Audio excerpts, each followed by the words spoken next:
So yun mga kapipit, nakaligo na and medyo basa si Toyota Rush and it rained where it came from. That's why it's looking like that, but it's looking slick as well as my Mitsubishi Montero Sport. Sino ba mas malaki? Yan? O yan. Ano sa tingin niyo mga kapipit? Anyway, I have a job today.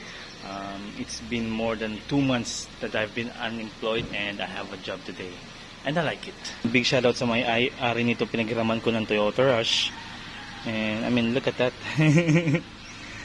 hindi siya nagkamali sa pagpili ng puti. I don't usually like white. There's only one particular white color that I like. And it's coming from any Shelby Ford Raptor brands. But this white, this typical white is looking slick. I mean, look at that. Panalo eh. So please comment down below, what do you think? Which color is better? Color white or color red? I don't know what kind of red is this. Cherry red? Sunset red? I'm not quite sure. Comment down below. But this one, this white right here, ito yung white na na-appreciate ko talaga. I don't like that much the front grille kasi kapag tumagal ganito, hindi na siya maganda. Kailangan mong palitan ulit. But that's how the business works. You have to buy something else or something new to replace it. Hindi siya mukhang malaki, hindi siya mukhang maliit, but it looks enough for people who needs daily driving here in Mindanao or sa mga lugar na may mga lubak-lubak, may kailangan ng konting off-road, although hindi siya naka-off-road tires sa CC, pero looks slick already. Kung malabo sumikat yung araw ngayon, so mukhang uulan muna bago sumikat yung araw. But it already rained where it came from, so expected here.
First things first mga kapipip, the reason why you click this video because maybe you're planning to buy a Toyota Rush 2021 model or a used model, or maybe you're just interested in Toyota, or maybe there are some Toyota executives who are watching out there.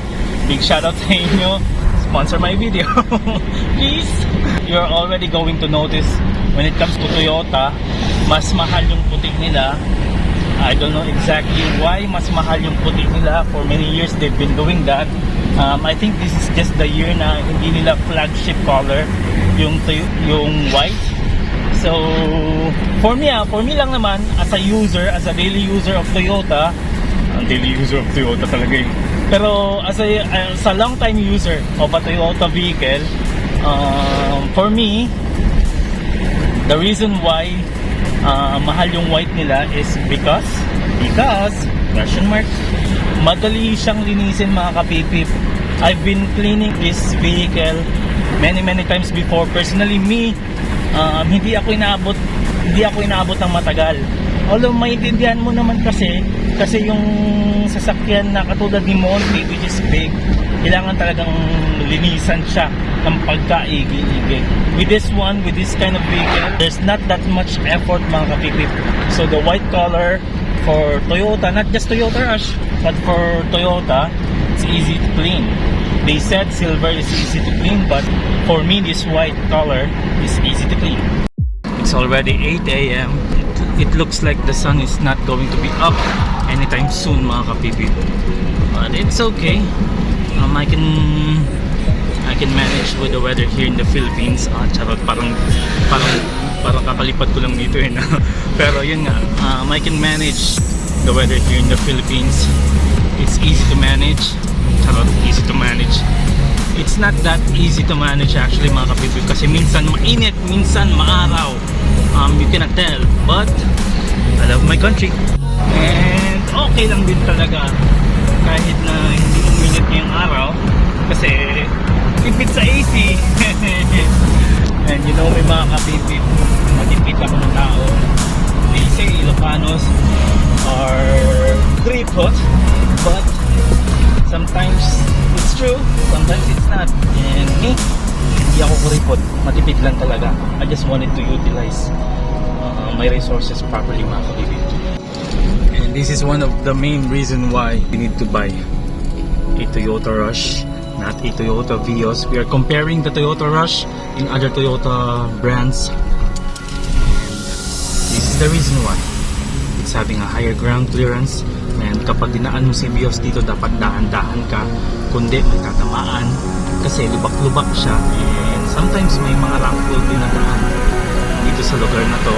So yun, dapat lang talaga a Toyota Rush. And I wouldn't suggest Avanza and Innova with this one because they're expensive, and the Avanza is looking small. Pero this is where the Toyota Rush does its job right mga kapipip.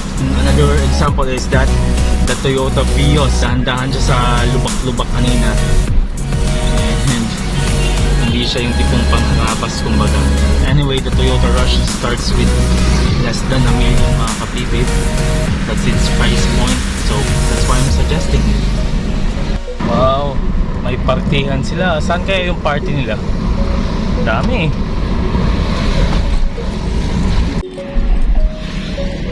The main reason why mga kapipip na dapat bumili ka rin ng Toyota Rush, bakit hindi Toyota Fortuner, RAV4, Land Cruiser, and any of that, kasi over sila sa milyones mga kapipip, pang mayaman sila nila. And if you wanna go off-roading, you can off-roading with those kind of vehicles.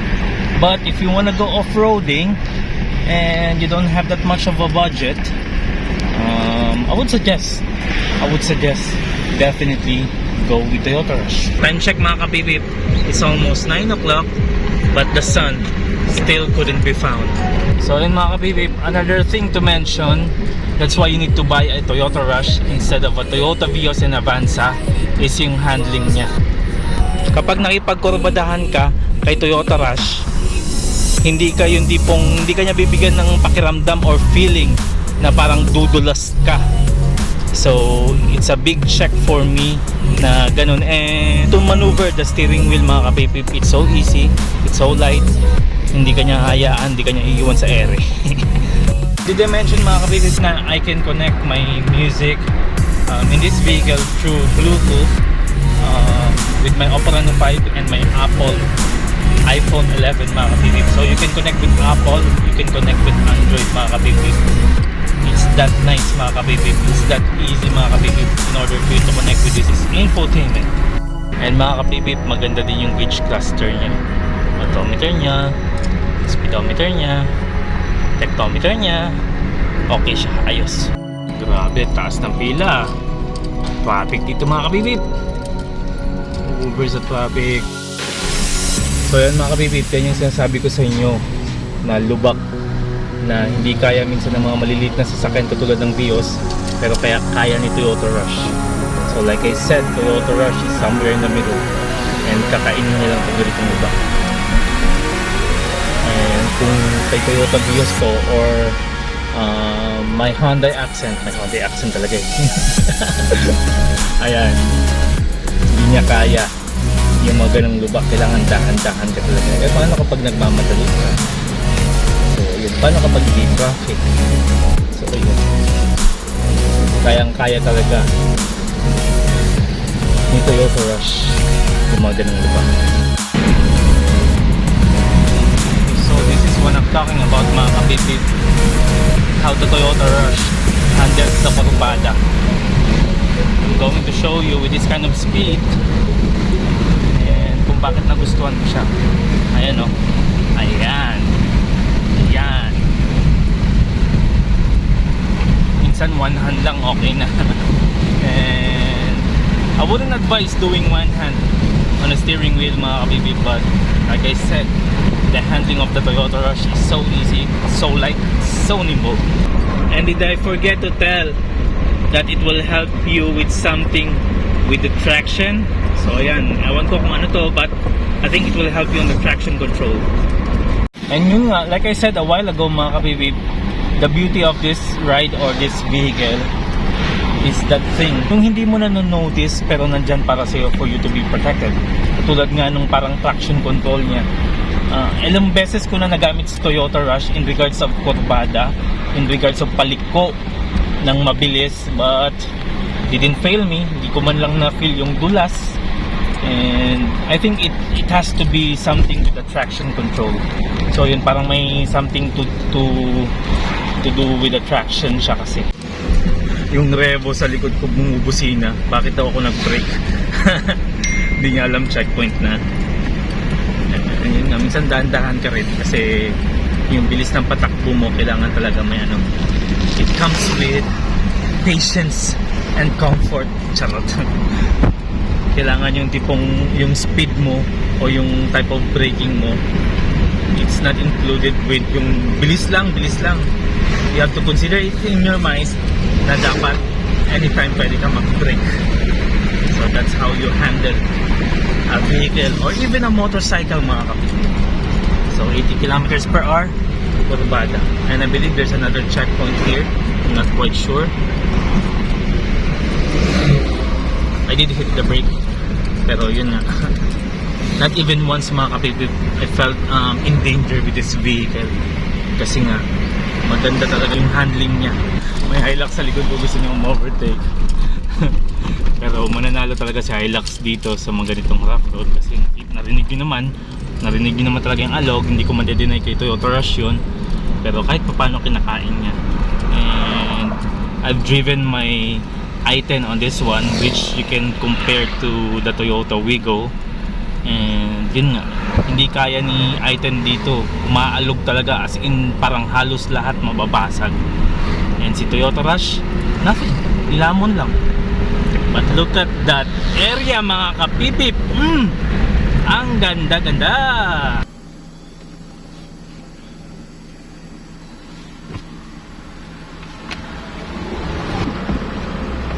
I'm going to an area where it is required to wear a proper shoes. It's not necessary working boots, but I'm going to an area it's required to wear a proper shoes. So no chanelas. So ayan, sa highway ako, naka-hazard lang. Now I will show you, mga kapipip, how roomy this Toyota Rush is when it comes to the baggage. So ayan, ganyan siya ka-wide. SUV talaga yung datingan. And it will be much more wider if you fold this one up. Kapag tinupi mo to, much more wider na siya. Natutupi yan eh. As in talagang totally tupi. Tapos na-fold talaga yung ano niya, itong upuan niya, itong part na to. So ayan, much more roomy siya pag ano.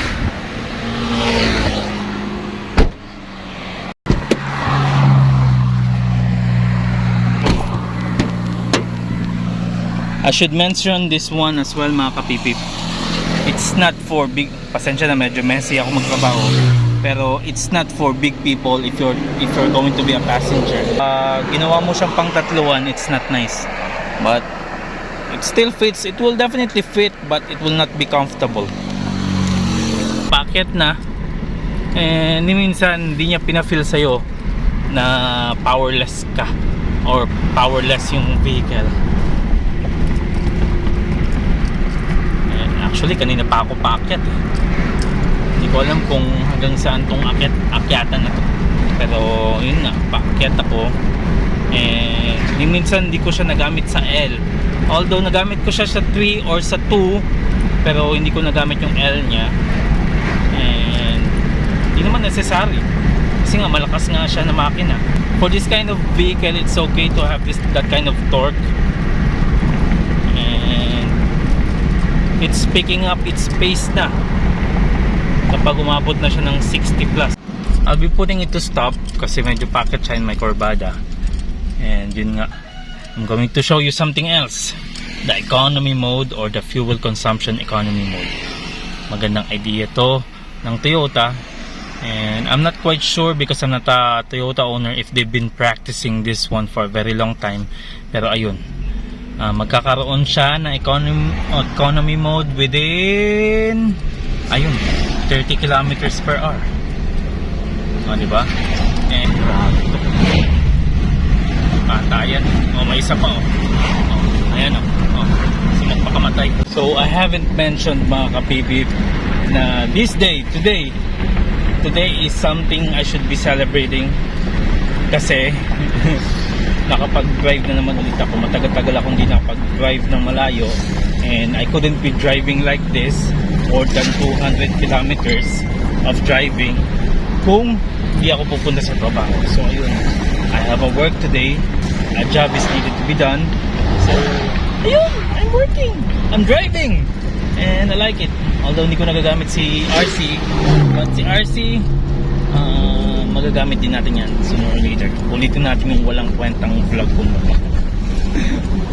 So ayun, it's just enjoyable mga kabibib na ganito yung ginagawa. Yung pupunta ka sa trabaho and makakapag-drive ka, enjoy mo yung road. So ayun, ang saya lang. Morning sir, okay na po, thank you, God bless. So ayun, sobrang cautious ng mga nasa army dito or mga sundalo dito. Shoutout nga pala, big shoutout nga pala kay Dion. Dion, nakita ko na naman yung crush ko.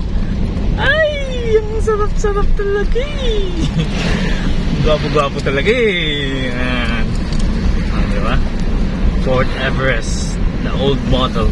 And another thing that I may add mga kapibib, although hindi siya kasing ganda sa singitan ng mga maliliit na sasakyan, pero may enough power siya makipagsingitan. And maliit lang din siya, hindi siya kalakihan, kaya okay lang talaga. Hindi siya yung tipong mabibitin or magkakaproblema ka pagdating sa singitan. And I've done it before. So wala siyang kaproblema din sa city. And it's a totally customizable vehicle, to be quite honest, kasi marami kang pwedeng pagplanuhan sa kanya, like the turbo.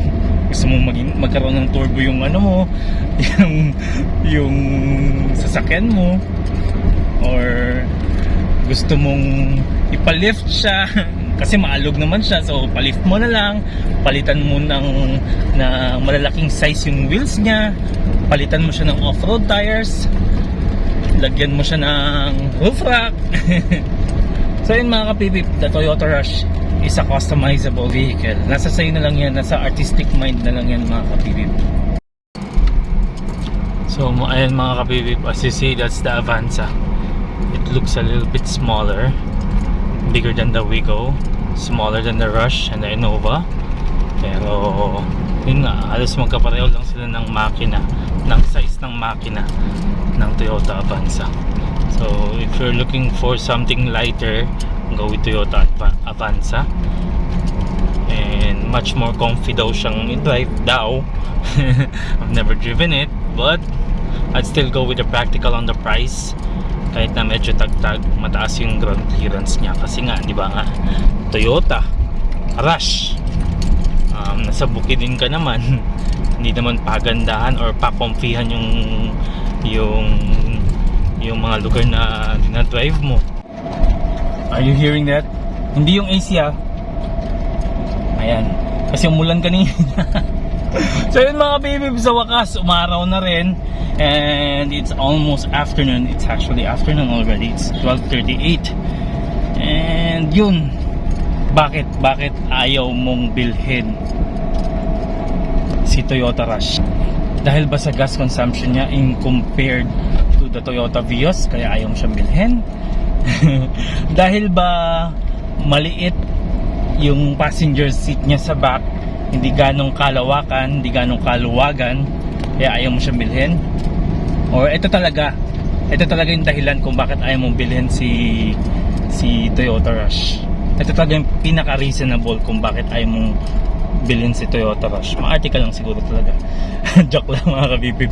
Pero yun nga mga kabibib, if you are trying to buy a Toyota Rush, ang isasakripisyo mo nito is yung driving comfort mo. If you're comparing it to the Avanza, if you're comparing it to the Innova, if you are comparing it to the Toyota Vios, I'm not quite sure, isasakripisyo mo or mako-compromise yung driving comfort mo kasi tag-tag or maalog si Toyota Rush. That's the main reason. And yun nga, kung kaya mong isakripisyo yun, kung nasa probinsya ka naman banda, and or kung nasa lugar ka na malubak, I think you should buy the Toyota Rush rather than the other Toyota vehicles na smaller kay Toyota Rush. And kung namamahalan ka kay Toyota Fortuner, kung namamahalan ka sa RAV4, sa FJ Cruiser, sa Land Cruiser, definitely you need to buy the Toyota Rush. Kasi less than $1 million lang siya. Yung starting price niya less than $1 million lang. We call it here in the Philippines subcompact. Yun nga, subcompact siya mga kabibib. So ayun, kakalamon niya lang ng isang humps, walang kaproblema-problema. And yun nga lang, hindi siya komportable kasi nga maalog, kahit na walang lubak, maalog. But it's cheap. So that's it mga kabibib. I hope you like this kind of content. If you do, give it a thumbs up. If you don't still, give it a thumbs up. Makakatulong to sa aking happiness. At sa mga hindi pa nakapag-subscribe, hit the subscribe button. It's for free. Wala pong maniningil sa inyo. Mag-text or tatawag na marami na kayong utang. And please do comment. Comment whatever you like. That's it mga kabibib. Hanggang sa muli. Sa ulitin. See you in the next vlog. Peace. By the way, finally, nakapag-rides na naman. And yun nga, masaya lang talaga kapag napag-rides.